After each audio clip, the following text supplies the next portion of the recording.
Bom, seguindo, pessoal, no vídeo anterior, então, a gente falou um pouquinho dessa introdução ao sensoramento remoto, onde que a disciplina se enquadra, né? E agora nós chegamos nesse slide que trata sobre o espectro eletromagnético. A disciplina de drones, LiDAR e SAR, quando a gente fala de drone e LiDAR, a gente vai estar falando nessa faixa aqui do visível, basicamente do infravermelho próximo, predominantemente, não exclusivamente, tá? E quando a gente fala de SAR, radar de abertura sintética, a gente está falando da região de micro-ondas. Na região de micro-ondas, a gente está trabalhando com ondas da casa de alguns centímetros até próximo de 1 metro. Tá?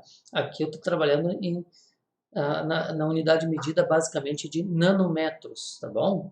0,4 a 0,7 nanomicrons, micrometros, ou então 400 a 700 micrometros para a região do visível, e do infravermelho próximo da região de 0,7 até 1,3 micrometros para a região do infravermelho próximo. Tá?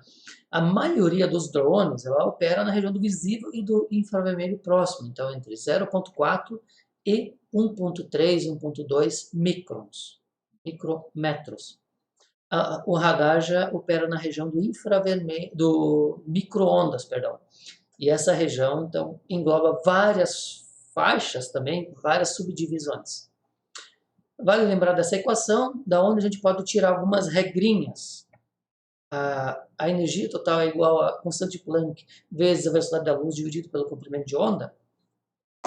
Reajustando essa equação, a gente pode verificar que à medida que o comprimento de onda fica mais curto, menor, a quantidade de energia é maior. E vice-versa, bom? Então, lembrem sempre disso. Nessa região as ondas são maiores, mas a quantidade de energia carregada é menor.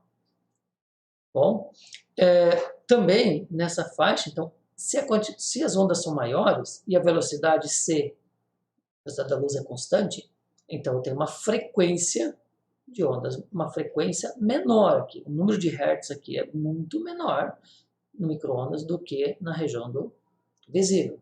Lembrem disso, tá bom? Eu vou também deixar em paralelo um livro PDF, onde vocês vão poder ler sobre esse assunto e se esclarecer de dúvidas que possam aparecer, tá bom? Aqui são algumas faixas clássicas do sensoramento remoto. Em negrito, são as faixas que a gente usa com maior frequência, principalmente a região do visível, infravermelho próximo e infravermelho curto, de ondas curtas.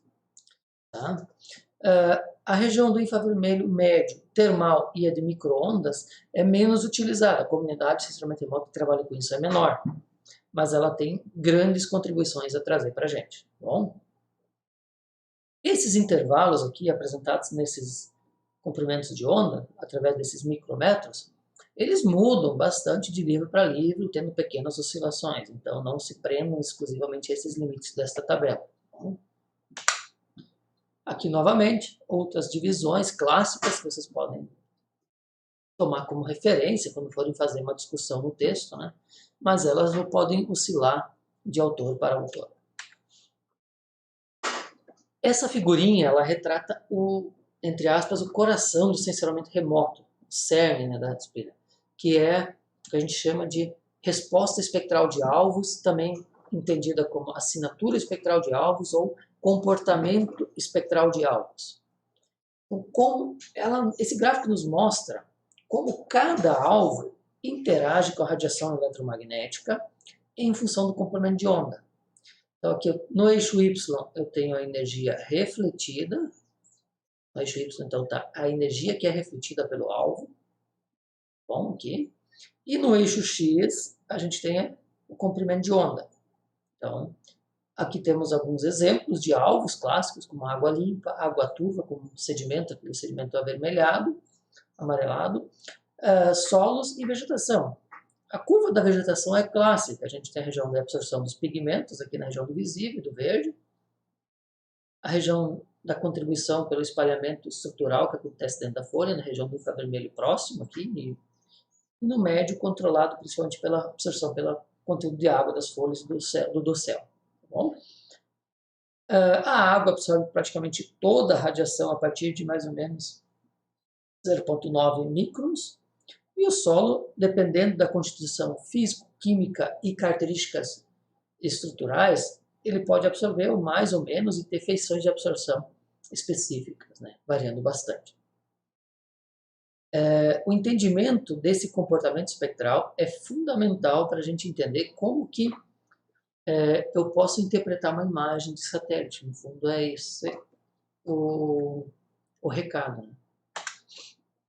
Novamente, agora só mostrando uma outra figurinha clássica, alguns comprimentos de onda respondendo de forma diferenciada de acordo com a região do espectro eletromagnético. Aqui agora eu estou falando dos níveis de aquisição de dados. Nessa disciplina a gente vai trabalhar com 2 níveis, né? Principalmente o orbital, quando a gente vai estar falando de radar ou até LiDAR, e o nível aéreo, aerotransportado, que é o drone, então os VANs. Então, a gente tem 3 níveis clássicos: o nível de campo, o laboratório, o nível aéreo e o orbital. Vamos trabalhar com 2 deles. Quanto aos sensores, os sensores eles são quem gera a imagem, quem captura essa radiação, né? Mas especificamente, vamos ser mais preciso agora. Quem captura a radiação e transforma ela vão ser os detectores. Esses detectores estão dentro de um sensor imagador. Esse sensor está a bordo de um satélite ou de algum outro tipo de plataforma, tá bom? Então lembre sempre dessa sequência. O detector captura a radiância, e essa aqui é transformada, que está dentro de um sensor, que está a bordo de um satélite, um outro equipamento, uma outra plataforma. Esses sensores eles podem ser imagadores ou não imagadores. No caso do radar ou do drone, normalmente a gente gera imagens, então imagadores. No caso do LiDAR, a gente não vai gerar imagem, a gente vai gerar pontos. Então, um sensor não imagador. Mas também temos não imagadores, por exemplo, que geram gráficos, os espectroradiômetros. Tá bom? A classificação dos sensores quanto à fonte, ela é basicamente dividida em 2 classes, ativos e passivos, como a gente já viu no vídeo anterior.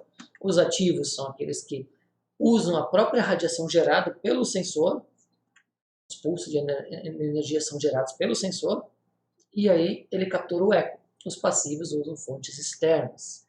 Bom, aqui essa explicação sobre esse tipo de sensor. Aqui a figurinha ilustrando novamente. Vamos para o produto então gerado. Imagadores, algumas imagens, e os não imagadores, por exemplo, pontos e gráficos, tá bom? Será como os radiômetros, o próprio LiDAR. Aeronaves, então, são câmeras, scanners que vão estar a bordo, que vão poder gerar inúmeros outros produtos.